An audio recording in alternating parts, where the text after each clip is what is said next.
दिसंबर को आएंगे उत्तराखंड पीएम मोदी के दौरे को लेकर युद्ध स्तर पर तैयारियां। सीएम धामी ने कार्यक्रम की तैयारियों का लिया जायजा। पर्यावरणीय संकट का सामना कर रही छिन्याली सौड़ झील थराली आपदा का मलबा झील में हुई जमा। पूरे क्षेत्र में फैली दुर्गंध, झील का पानी हुआ दूषित। नई टिहरी में साइकिल रैली को चंबा के लिए रवाना। डीएम नीतिका खंडेलवाल ने किया रवाना। डीएम नीतिका ने हरी झंडी दिखाकर किया रवाना। ऋषिकेश में एक कबाड़ी की दुकान में लगी आग। संदिग्ध परिस्थितियों में लगी आग। एक युवक की मौत। मामले की जांच से जुटी पुलिस। कलियर के गुम्बावाला में चलती कार में लगी आग। कार सवार लोगों ने खोदकर बचाई अपनी जान। कार पूरी तरह जलकर हुई खाक।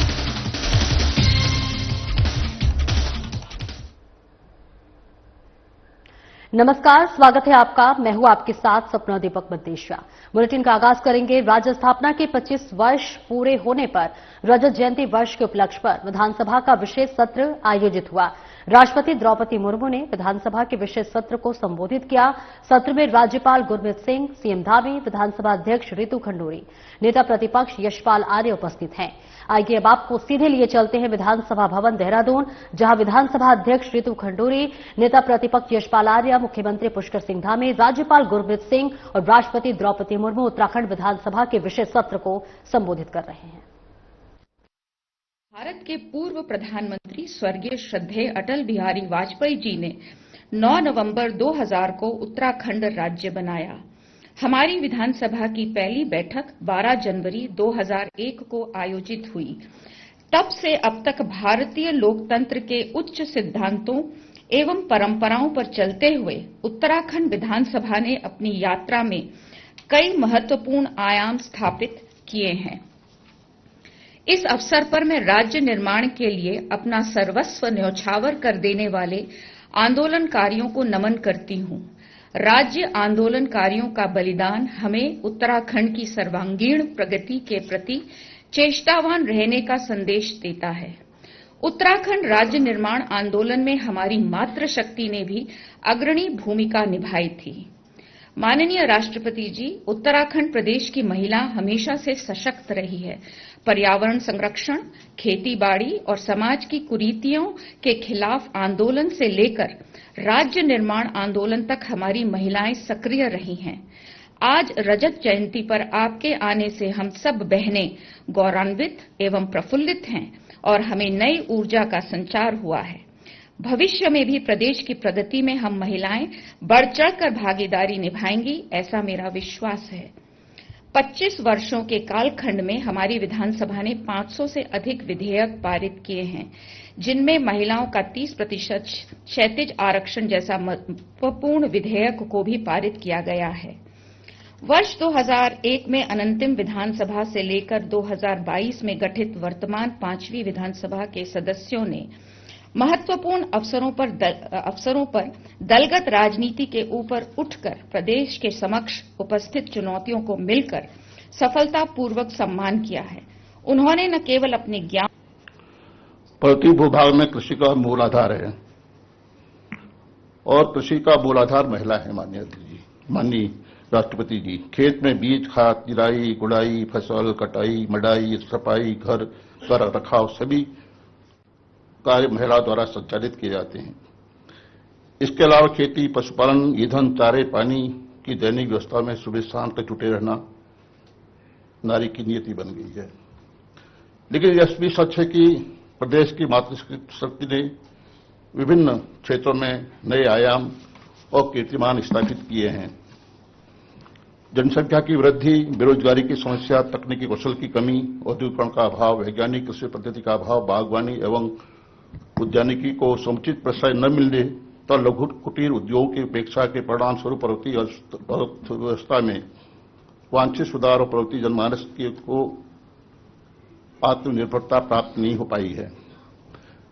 अभी वे शिक्षण संस्थाओं की स्थापना के बावजूद प्रगति इलाकों में तकनीकी शिक्षा का पूर्णतः अभाव बना हुआ है। उत्तराखंड जैसे पहाड़ी राज्यों में स्वास्थ्य और शिक्षा की समस्याएं आज भी चिंतनीय है। शिक्षा और स्वास्थ्य के क्षेत्र में अभी कोई चुनौतियां हैं। हमें चिकित्सा और स्वास्थ्य सुविधाओं का विस्तार, शिक्षा, रोजगार, सड़क, कृषि, उद्यमिता, पर्यटन, पेयजल आपूर्ति, सड़क और परिवहन व्यवस्था, ऊर्जा विकास के क्षेत्र में निरंतर कार्य करने की आवश्यकता है। आदरणीय राष्ट्रपति महोदया, इन सभी खूबियों और कमियों के साथ हम सभी विधानसभा के सदस्य आपको अपने बीच पाकर अभिभूत हैं। आज आपके मार्गदर्शन का लाभ निश्चित रूप से सभी माननीय सदस्यों को, उत्तराखंड सरकार को निश्चित रूप से मिलेगा और उत्तराखंड सरकार राज्य के हित में महत्वपूर्ण कदम उठाएगी, ऐसा मेरा विश्वास है। मैं आपके सुखद जीवन, सुदीर्घ जीवन और स्वस्थ जीवन की कामना करता हूं। राष्ट्र सर्वोपरि की भावना से कार्य करते हुए समाज जीवन में अपना योगदान दिया है। आपने पार्षद, विधायक, मंत्री तथा राज्यपाल जैसे अनेक दायित्वों का कुशलतापूर्वक निर्वहन किया है। झारखंड की राज्यपाल के रूप में भगवान बिरसा मुंडा के आदर्शों का अनुसरण करते हुए आपने जनजातीय समाज के उत्थान में अविस्मरणीय भूमिका निभाई है। आदरणीय राष्ट्रपति महोदया, ये दूसरा अवसर है जब उत्तराखंड की विधानसभा में हमारे देश के माननीय राष्ट्रपति महोदय का अभिभाषण हो रहा है। इससे पूर्व 18 मई 2015 को पूर्व राष्ट्रपति श्रद्धेय स्वर्गीय प्रणब मुखर्जी जी ने हमारी विधानसभा को संबोधित किया था। देश की प्रथम नागरिक के रूप में आपका उत्तराखंड की विधानसभा में दिया जाने वाला ऐतिहासिक अभिभाषण हमारे राज्य के इतिहास में स्वर्णाक्षरों में अंकित किया जाएगा। आपके प्रेरणादायी शब्द आने वाले 25 वर्षों तक उत्तराखंड की प्रगति के पथ को आलोकित करने वाले दीप स्तंभ के रूप में हमारा मार्गदर्शन करते रहेंगे। आदरणीय राष्ट्रपति महोदया, देवभूमि उत्तराखंड 9 नवंबर को अपनी स्थापना के 25 वर्ष पूरे करने जा रहा है। यह ऐतिहासिक अवसर प्रत्येक उत्तराखंड वासी के लिए आत्मगौरव का क्षण होने के साथ ही अत्यंत भावनात्मक क्षण भी है, क्योंकि ये राज्य हमारे उन असंख्य माताओं, बहनों, युवाओं और जननायकों के अदम्य साहस और संघर्ष का प्रतीक है, जिनके तप, त्याग और बलिदान के बल पर ये गौरवशाली राज्य अस्तित्व में आया। आदरणीय महोदया, हमें राज्य प्राप्त करने के लिए एक लंबे और कठिन संघर्ष के दौर से गुजरना पड़ा। इस संघर्ष में हमारे असंख्य नागरिकों ने वर्षों तक न्याय, सम्मान और स्वाभिमान की अनथक लड़ाई लड़ी। राज्य निर्माण के लिए अनेक हुतात्माओं ने अपना सर्वोच्च निछावर कर इस राज्य की नींव को अपने लहू से सिंचित करने का काम किया। उन अमर बलिदानियों के बलिदान को उत्तराखंड का कोई भी नागरिक भुला नहीं सकता है। आज के इस अवसर पर मैं उन सभी ज्ञात अज्ञात राज्य आंदोलनकारियों को श्रद्धापूर्वक नमन करता हूं, जिनके त्याग, बलिदान के बल पर यह राज्य 25 वर्षों की गौरवशाली यात्रा पूर्ण कर रहा है। इस सदन के मुख्य द्वार पर स्थापित उनकी तस्वीरें इस सदन में उपस्थित प्रत्येक व्यक्ति को निरंतर प्रेरणा देती हैं और ये स्मरण भी कराती हैं कि जिन मूल्यों, आदर्शों और आकांक्षाओं के लिए ये राज्य अस्तित्व में आया, उन आदर्शों की रक्षा करना, उन आकांक्षाओं को साकार करना हम सभी का परम कर्तव्य है। मुझे पूरा विश्वास है कि आपके आशीर्वाद और प्रधानमंत्री श्री नरेंद्र मोदी जी के मार्गदर्शन और उत्तराखंड की जनता के सहयोग से हम उत्तराखंड को एक सशक्त, समृद्ध और आत्मनिर्भर राज्य के रूप में स्थापित करने के अपने विकल्प रहित संकल्प में अवश्य सफल होंगे। आदरणीय राष्ट्रपति महोदया, इन्हीं शब्दों के साथ पुनः आपको देवभूमि उत्तराखंड की समस्त जनता की ओर से देवभूमि पधारने पर धन्यवाद देते हुए मैं अपनी बात को समाप्त करता हूं। राज्य स्थापना के 25 वर्ष पूरे होने पर उत्तराखंड विधानसभा के इस विशेष सत्र में राज्य की विकास यात्रा पर चर्चा की जाएगी। साथ ही भविष्य के विकास के लिए एक रोड मैप भी तैयार किया जाएगा। मुझे विश्वास है कि इस सत्र में चर्चा, परिचर्चा से राज्य के विकास को नई दिशा मिलेगी और यह विशेष सत्र उत्तराखंड के उज्जवल भविष्य की नींव रखेगा। देवभूमि उत्तराखंड ने इन 25 वर्षों में विभिन्न क्षेत्रों में कई महत्वपूर्ण उपलब्धियां अर्जित की हैं। यह कालखंड आर्थिक समृद्धि, सुशासन, सामाजिक न्याय, महिला कल्याण, स्थापना संरचना की दृष्टि से उत्तराखंड के लिए महत्वपूर्ण काल रहा है। इन उपलब्धियों के प्रतिफल स्वरूप हमारा प्रदेश समृद्ध उत्तराखंड एवं सशक्त उत्तराखंड की ओर अग्रसर है। प्रदेश के विकास में मातृशक्ति, युवा शक्ति और पूर्व सैनिकों की अहम भागीदारी उल्लेखनीय है। बीते 25 वर्षों में हमारे राज्य ने बुनियादी ढांचे, शिक्षा, पर्यटन और पर्यावरण संरक्षण जैसे क्षेत्रों में कई उल्लेखनीय उपलब्धियां अर्जित की हैं। विधानसभा में महिलाओं की संख्या में बढ़ोतरी होगी। माननीय सदस्यगण, उत्तराखंड की इस देवभूमि से आध्यात्म और शौर्य की परंपराएं प्रवाहित होती रही है। भारत का ये पवित्र भूखंड अनेक ऋषि मुनियों की तपस्या स्थली रही है। उमान रेजिमेंट तथा गढ़वाल रेजिमेंट के नाम से ही यहाँ की शौर्य परंपरा का परिचय मिलता है। यहाँ के युवाओं में भारतीयों सेवा करके मातृभूमि की रक्षा करने के प्रति उत्साह दिखाई देती है। उत्तराखंड की ये शौर्य परंपरा सभी देशवासियों के लिए गर्व की बात है। भारत की लोकतांत्रिक परंपरा को शक्ति प्रदान करने में उत्तराखंड के अनेक जनसेवकों ने महत्वपूर्ण योगदान दिया है। मैं जो अभी हम लोगों के साथ है उनको मैं नमस्कार करती हूँ, साधुवाद देती हूँ, और जो हमारे साथ नहीं है उनको मैं नमन करती हूँ। उनके सकते हैं और अपना सकते हैं। माननीय सदस्यगण, उत्तराखंड में अनुपम सांस्कृतिक संपदा और सौंदर्य विद्यमान है। ये प्राकृतिक सौंदर्य से भरपूर है। ये देवभूमि भी है। प्रकृति के इस उपहारों का संरक्षण करते हुए विकास के मार्ग पर राज्य को आगे ले जाना आप लोगों का कर्तव्य होना चाहिए। आगे बढ़ेंगे, जहां 9 नवंबर को देश के प्रधानमंत्री नरेंद्र मोदी उत्तराखंड दौरे पर हैं और ऐसे में उनके दौरे को लेकर युद्धस्तर पर तैयारियां जारी है।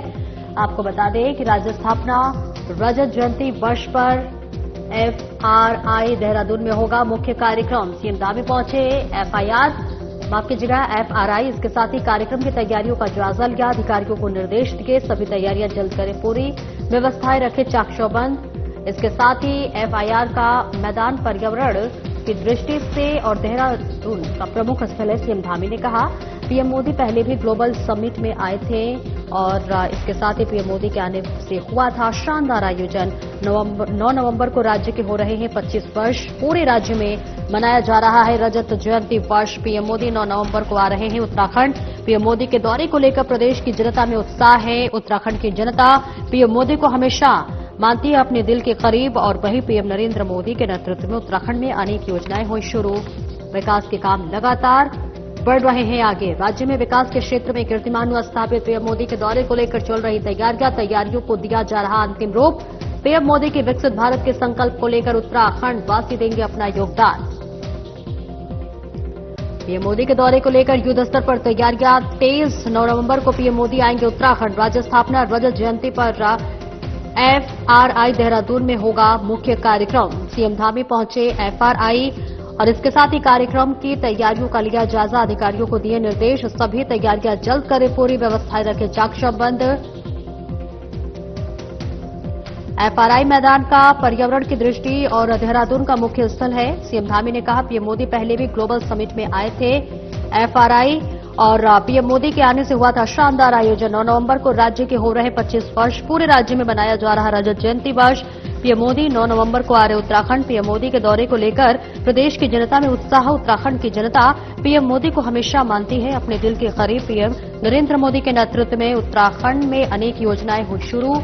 विकास के काम लगातार बढ़े आगे। राज्य में विकास के क्षेत्र में कीर्तिमान हुआ स्थापित। पीएम मोदी के दौरे को लेकर चल रही तैयारियों को दिया जा रहा अंतिम रूप। पीएम मोदी के विकसित भारत के संकल्प को लेकर उत्तराखंड वासी देंगे अपना योगदान। ये FRI का जो हमारा मैदान है, ये पर्यावरण की दृष्टि से भी हमारे राज्य का भी, देहरादून शहर का भी बहुत प्रमुख स्थल है। यहाँ पर पहले आदरणीय प्रधानमंत्री जी इन्वेस्टर ग्लोबल समिट में भी यहाँ थे और उनके आने से बहुत शानदार एक आयोजन यहाँ पर संपन्न हुआ था, जिसकी उन्होंने शुरुआत की थी। इस वर्ष हमारे राज्य की स्थापना के 25 वर्ष पूरे हो रहे हैं और रजत जयंती वर्ष के रूप में एक रजतोत्सव पूरे राज्य के अंदर हो रहा है। और आज ही महामहिम राष्ट्रपति महोदया ने हमारे विशेष सत्र को संबोधित किया था और 9 तारीख को आदरणीय प्रधानमंत्री जी का भी आगमन है। उसको लेकर बहुत लोगों में उत्साह है और उत्तराखंड के लोग प्रधानमंत्री जी को हमेशा अपने दिल के करीब मानते हैं, उनके करीब हैं और उनके प्रधानमंत्री बनने के बाद उत्तराखंड में अनेक योजनाएं शुरू हुई हैं, अनेक विकास के काम आगे बढ़े हैं। एक बड़ा कीर्तिमान विकास के क्षेत्र में यहां स्थापित हुआ है। आदरणीय प्रधानमंत्री जी आ रहे हैं, उसको लेकर यहां सब तैयारियां चल रही हैं। तैयारियों को अंतिम रूप दिया जा रहा है। एक बड़ा आयोजन यहां पर संपन्न होगा और इसके साथ साथ हम आगे आने वाले जो विकसित भारत का प्रधानमंत्री जी का संकल्प है, हर एक उत्तराखंड वासी उसमें भी अपना योगदान देगा और राज्य की रजतोत्सव के साथ ही हम अगले 25 सालों की यात्रा के लिए अपने को तैयार भी करेंगे, व्यवस्थित करेंगे और उसको नियोजित तरीके से आगे बढ़ाने का संकल्प। ऋषिकेश में हीरालाल रोड स्थित एक कबाड़ी की दुकान में संदिग्ध परिस्थितियों में आग लग गई। आग लगने के दौरान एक युवक जिंदा जल गया, जिसका शव पुलिस ने कब्जे में लेकर एम्स की मोर्चरी में रखवा दिया है। युवक कबाड़ी की दुकान के अंदर कैसे पहुंचा, पुलिस ने इसकी जांच शुरू कर दी है। जानकारी के मुताबिक सुबह करीब 3:30 बजे फायर ब्रिगेड की टीम को सूचना मिली कि हीरालाल मार्ग स्थित कबाड़ी की दुकान में आग लग गई है। सूचना मिलते ही फायर ब्रिगेड की टीम मौके पर पहुंची। करीब 2 घंटे की कड़ी मशक्कत के बाद शटर का ताला तोड़कर फायर कर्मियों ने आग बुझाई। इस दौरान फायर ब्रिगेड की टीम को अंदर एक जले हुए युवक की बॉडी मिली। सूचना मिलते ही पुलिस भी मौके पर आई और बॉडी को कब्जे में लेकर एम्स की मोर्चरी में ले आई और अभी मृतक की पहचान नहीं हो पाई है। पुलिस इस बात की जांच कर रही है कि आखिरकार युवक अंदर कैसे पहुंचा। प्रथम दृष्टया दुकान के ऊपर हिस्से की खिड़की में ग्रिल नहीं लगी हुई है। संभवतः युवक इस रास्ते से चोरी का इरादा लेकर अंदर आया और इस दौरान आग लगने की वजह से चपेट में आ गया और उसकी मौत हो गई। कोतवाल कैलाश चंद्र भट्ट ने बताया कि जांच के बाद ही स्पष्ट सवालों के जवाब मिल पाएंगे। फायर अफसर गिरीश लोनी ने बताया कि आग लगने के कारणों की जांच की जा रही है।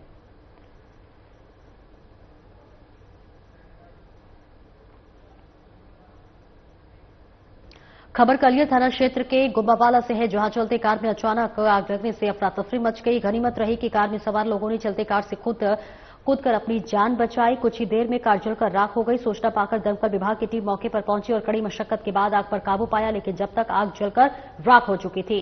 खाक आपको बता दें, कार में आग लगते देख लोगों की भीड़ इकट्ठा हो गई, जहां स्थानीय लोगों ने पुलिस और दमकल विभाग को सूचना दी। कड़ी मशक्कत के बाद जलती कार पर आग पर काबू पाया गया।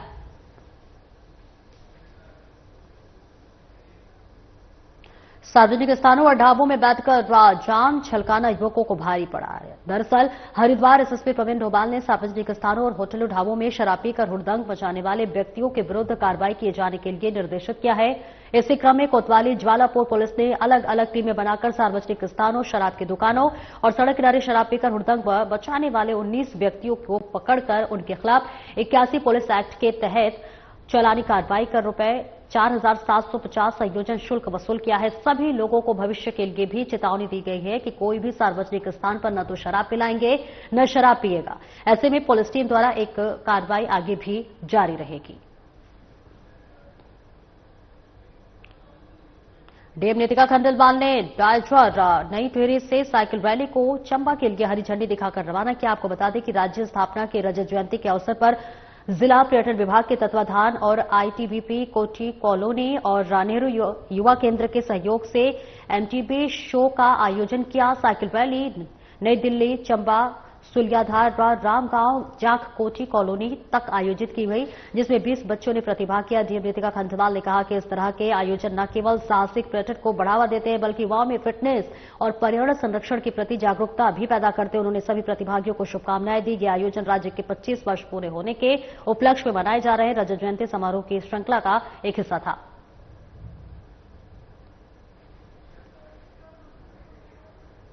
देहरादून के कंटोली क्षेत्र में बड़ा हादसा होते होते टल गया, जब एक चलती आर्टिका कार अचानक धो धोकर जल उठी। गनीमत ये रही कि कार में सवार बच्चे सहित सभी लोग समय रहते सुरक्षित बाहर निकालने में कामयाब रहे। हालांकि यह वाहन पूरी तरह से जलकर खाक हो गया। बता दें कि घटना देहरादून के कंटोली में हुई है, जहां कार में यात्रा के दौरान अचानक आग लग गई। हादसे की सूचना मिलते ही प्रेमनगर पुलिस ने तत्काल मौके पर पहुंचकर मोर्चा संभाला। वह स्थानीय लोगों ने भी बड़ी सूझबूझ का परिचय दिया और सहयोग किया, जिसके बाद आग फैलने या फिर किसी अन्य वाहन को चपेट में लेने से रोका जा सका। फायर ब्रिगेड की टीम ने मौके पर पहुंचकर काफी मशक्कत के बाद आग पर काबू पाया और स्थिति को सामान्य किया। पुलिस ने बताया कि आग लगने के कारणों की जांच की जा रही है।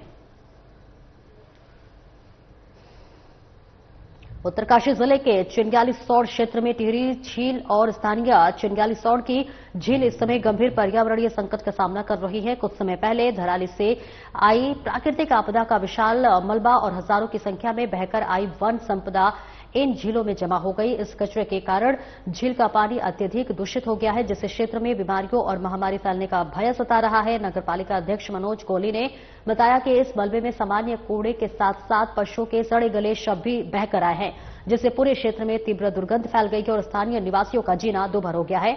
उन्होंने बताया कि प्रशासन से झील में जमा कचरा और मलबा शीघ्र साफ कराने की मांग की जा रही है। साथ ही क्षेत्र में बीमारी के खतरे को देखते हुए नगर क्षेत्र में कीटनाशकों के छिड़काव की भी मांग की गई है, ताकि महामारी को फैलने से रोका जा सके।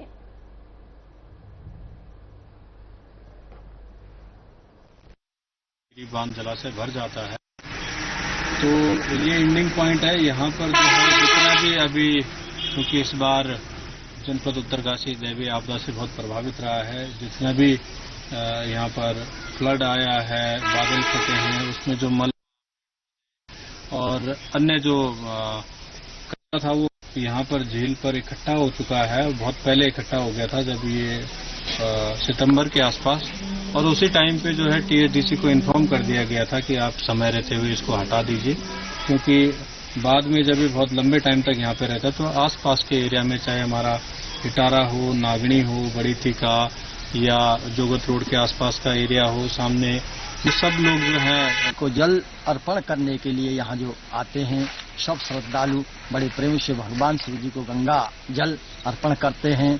तो हम सभी से ऐसी प्रार्थना करते हैं, अधिकारी वर्गों से, शासन प्रशासन से, कि वो जो ये गंगा माता को स्वच्छ साफ बनाने में अपना योगदान करें।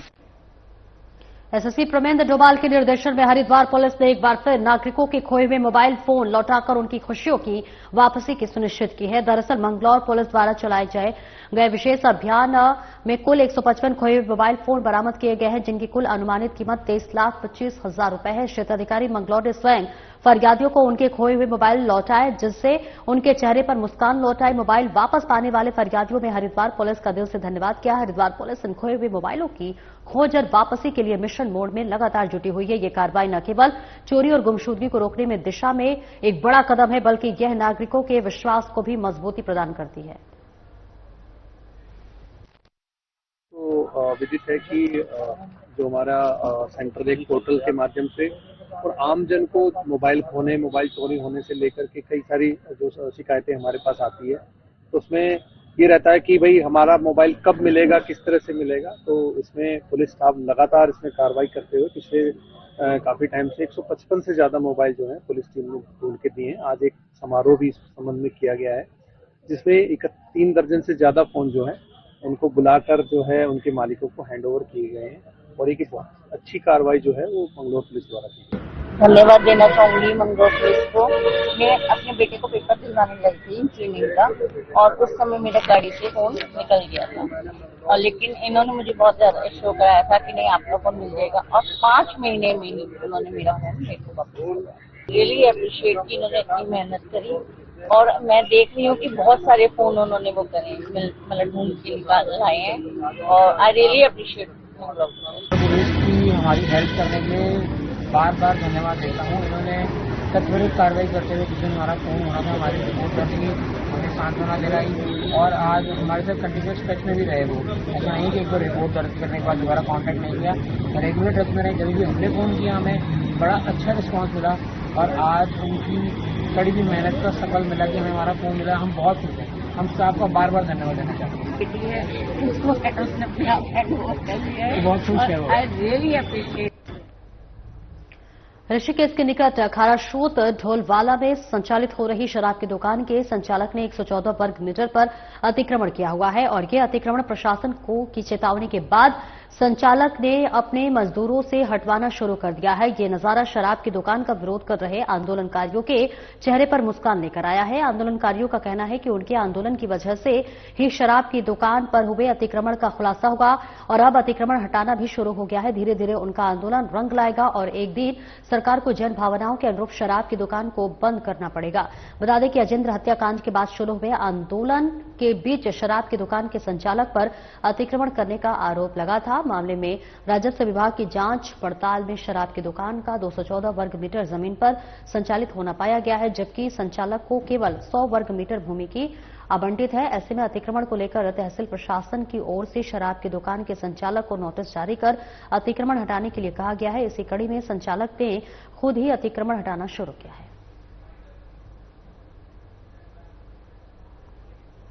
फिलहाल इस बुलेटिन में इतना ही। नमस्कार।